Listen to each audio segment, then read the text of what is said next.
Good afternoon, Section Z. It's time for our last lecture in Chapter 12 of Duke Manere. So we are reaching the end of the newly assigned material after spring break. I'll probably do some more lectures going back and reviewing earlier material, but we are reaching the end of the new assignments that you're responsible for in the course. The last topic that the authors take up is the issue of judicial takings.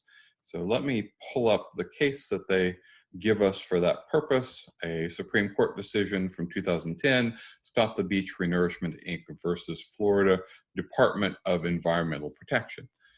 The plaintiffs here own some beachfront property in Destin, Florida.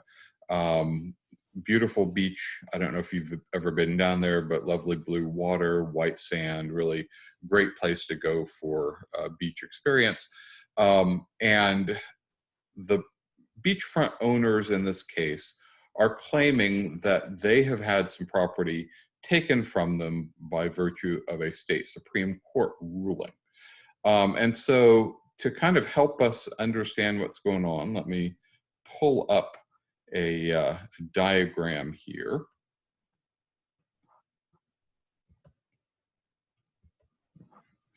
So we've talked previously about how in cases involving oceanfront property, generally the state is thought to own the submerged land under the water and the wet sand, the portion of the beach that goes up to the mean high tide mark.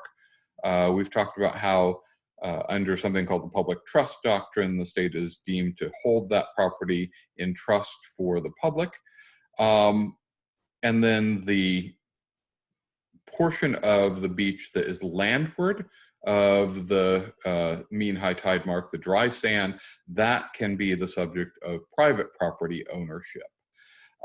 Now, Destin, Florida is wanting to conduct a project under a state statute where they would basically try to correct the effects of hurricanes over time that have eroded the shoreline significantly.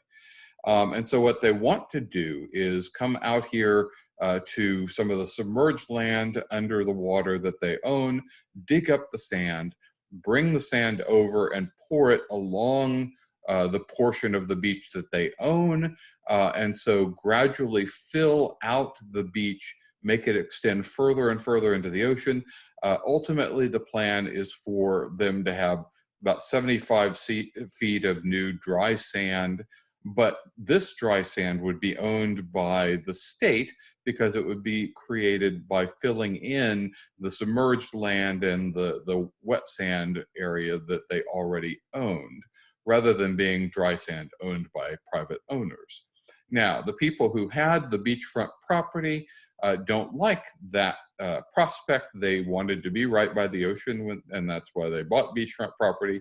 And so they don't like the idea of a 75-foot public beach in between them and the ocean.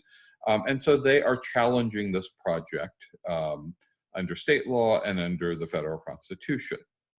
So in the Florida District Court of Appeal, the appellate court decided that the project would deprive these landowners, these beachfront landowners, of two important property rights that they have under Florida law, and therefore that the project could not go forward. The case goes up to the Florida Supreme Court, which decides that, well, they actually didn't have those rights that they thought they had under Florida law, and therefore the project can go forward as planned. The Florida landowners who brought the case filed a petition for rehearing in the Florida Supreme Court, and they said, basically, the Florida Supreme Court's decision here has taken property rights from us, and that it therefore triggers the state's obligations under the takings clause of the Fifth Amendment. And so that's the issue that goes up to the United States Supreme Court. Has the Florida Supreme Court taken away property rights that were owned by these beachfront property owners? So to understand the case, we've got to understand a couple of distinctions between how beachfront property can change. They get very technical in the opinion, but we're just going to use a couple of terms here. One is accretions. So sometimes, gradually, imperceptibly over time, sand and silt and sediment will deposit along a beach, and the result is that the mean high tide mark will move, more dry sand will be created, and it will kind of move towards the ocean, so in a seaward direction. When there are accretions like that, the established rule is that the new land that has been created by the imperceptible deposit of sediment over time belongs to the private landowner who owns the upland parcel. On the other hand, sometimes the beachfront configuration will change suddenly as a result of a storm or hurricane or something. And so when there is a sudden addition of new beachfront land that is here where, that used to be covered by water, but now it's dry sand as a result of a storm or something, that's called an avulsion. And when there's an avulsion, that belongs to the state rather than belonging to the private property owner who owns the landward property.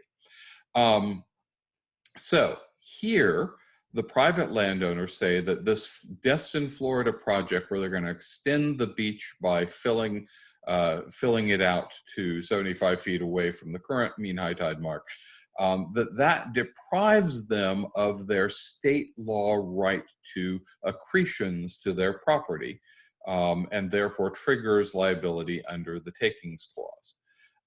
And the Supreme Court justices all agree that there has not been a taking of property by virtue of the Florida Supreme Court's decision.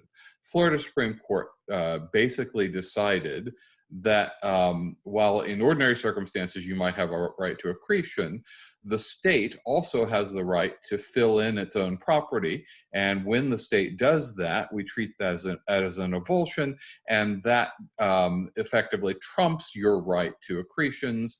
So it's not taking away any right you had under state law. And the Supreme Court justices decide that, well, the burden of establishing that you've been deprived of some property right lies on the plaintiffs here, and they did not meet that burden in light of the pre-existing Florida law, and so they rule no taking there. The other claim that the landowners were making is that they actually had a right under Florida law to property touching the edge of the water. And there apparently was some dictum in a Florida case that could have led to that view. But on the other hand, the Florida Supreme Court decided that the Florida law governing avulsions is what should be applied here, and that was controlling rather than this dicta in a Florida case. And the Supreme Court decides that, again, no clear taking of property by the Florida Supreme Court's opinion. So the justices all agree the Florida Supreme Court did not take property rights belonging to the beachfront property owners. But there was an issue on which the justices divided, on which they reached different conclusions. There was a plurality opinion authored by Justice Scalia, and basically the plurality's view was that it is possible for a state judicial decision to be a taking of property that implicates the state's obligations under the Fifth Amendment to the United States Constitution. That if you have kind of established property rights under state law and the state court takes those away from you by a decision it issues, it doesn't matter that it's coming from a court. The takings clause binds any portion of the state government, whether it's the legislature or the executive or the judiciary. And if you have had your property rights taken away, the takings clause is implicated by that. Justice Kennedy wants to analyze the case differently. He thinks that takings of property, exercises of eminent domain, those are things that legislatures and executive branches do. Those aren't things that judicial bodies do, and therefore you should not apply the takings clause to a state court decision that seems to take away previously existing property rights.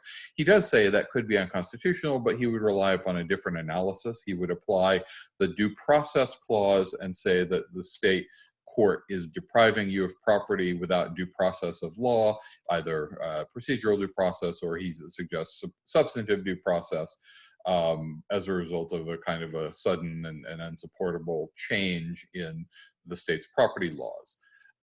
And then Justice Breyer, he agrees that there's been no taking in this case. He would not address the question of whether it is possible for a judicial decision to amount to a taking.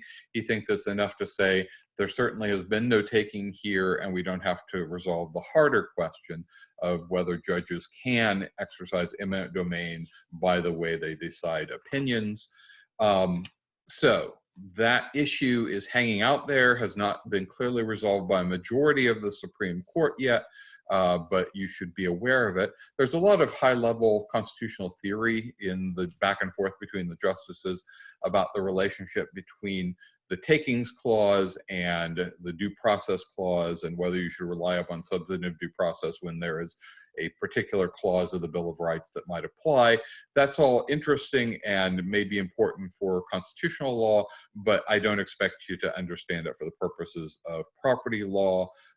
Just recognize that there is an issue of whether a state court decision could amount to a taking under the takings clause of the Fifth Amendment. And that brings us to the end of the material in the Duke Minier textbook. So congratulations on making it through this far. And now we'll just spend the rest of our time getting ready for the final exam and reviewing older material.